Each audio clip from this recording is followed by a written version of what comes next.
Variety na count to 3, magsisimula pa tayo. MG's Grill House.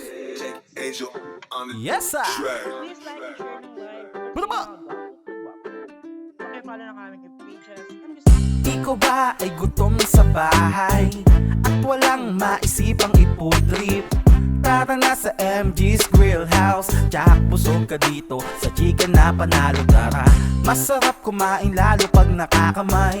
Ang sarap ay pagsaluhan ng sabay-sabay.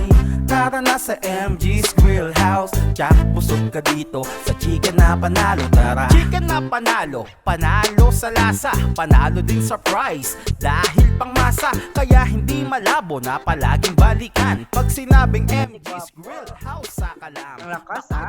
From Amira Hashim, thank you, God bless you Sa din, sobrang Idol. sarap, malabo Sige po. ka maumay. Solid talaga, Sige na. sulit na Okay, sulit. so kung nadati ko. Natikman mo, tsak, uuna Alright, ng may nagtitirang uulit. oras